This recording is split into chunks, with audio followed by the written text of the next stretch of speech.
জন্য সুদর্শন পাত্র খুঁজছেন পিসি সরকার।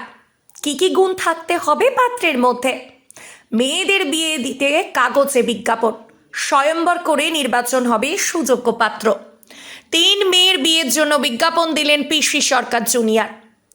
খবরের কাগজে সেই বিজ্ঞাপন দেখে চোখ ছানা ভরা সকলের। কি বলছেন জাদু সম্রাটের ছোট্ট মেয়ে মৌবনী?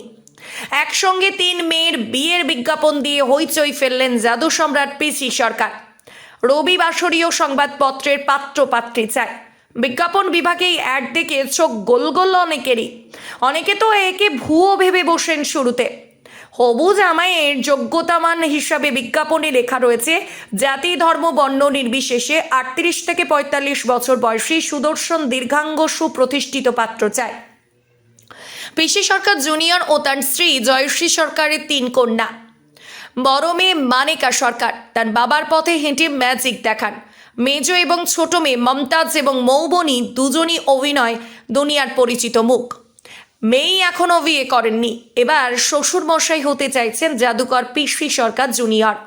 বাবার সুরে সুর মিলিয়ে পিসি সরকারের ছোট্ট মেয়ে মৌবনী জানালেন, আমার মন হয় জুটি তো স্বর্গেই তৈরি হয়, তাই প্রেম করে বিয়ে হোক বা সম্বন্ধ করে, আসল উদ্দেশ্য তো হলো 2 আত্মার এক হওয়া। দীর্ঘদিন ধরে সিঙ্গেল মৌবনী, অন্য কারোর সময় নষ্ট করতে চান না। নিজের প্রতি সম্পর্কের প্রতি সৎ থাকতে নিয়েছেন অ্যারেঞ্জ ম্যারেজের সিদ্ধান্ত। নিজের হবু বরের মধ্যে কোন কোন গুণ খুঁজছেন পিসি সরকার কন্যা?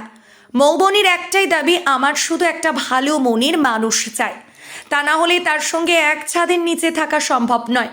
আজকের দিনে হয়তো মিডিয়া ইন্ডাস্ট্রিতে বাহ্যিক সৌন্দর্য ম্যাটার করে, সেটা জরুরি, কিন্তু যার সঙ্গে গোটা জীবন কাটবে তার হৃদয়টা যেন সুন্দর হয়, মানুষটা যেন সৎ হয়। আমিও শুধু এইটুকুই চাই। সম্পর্ক ভাঙা গড়া আজ খুব সাধারণ ব্যাপার মনে করেন মৌবনী। তার দিদি মানিকা সরকার 2012 সালে বিয়ের পিঁড়িতে বসেছিলেন। সে 1 যুগ আগের কথা, টেকেনি সেই সম্পর্ক। মৌবনীর কথায় বিয়ে যে কোনো মানুষের জীবনের একটা বড় সিদ্ধান্ত। যখন দম্পতিদের মধ্যে কোনো সমস্যা দেখা যায় সেটা খুব দুঃখজনক ঘটনা, কিন্তু বিষাক্ত অথচ অসুখী দাম্পত্য থাকার চেয়ে সেটা থেকে বেরিয়ে আসাই মঙ্গল। নেতিবাচকভাবে বিষয়টা দেখার দরকার নেই, হয়তো এই মানুষটা তোমার জন্য উপযুক্ত নয়। তাই সমাজের উচিত সেই মানুষগুলোকেও জীবনে এগিয়ে যেতে সাহায্য করা। ডিভোর্স কখনোই খারাপ জিনিস নয়। পিসি সরকারের বিশ্বাস, জনতার ভিড়ে তার 3 কন্যের জন্য সুযোগ্য পাত্র অবশ্যই রয়েছে, সেই কারণেই বিজ্ঞাপন। এখন দেখবার জাদু সম্রাটের বাড়িতে একসঙ্গে 3 মেয়ের বিয়ের সানাই কবে বাজবে, যা দেখার জন্য মুখিয়ে রয়েছে নাম জনতা। আপনিও কি সোশ্যাল মিডিয়ায় এই পোস্ট দেখেছেন?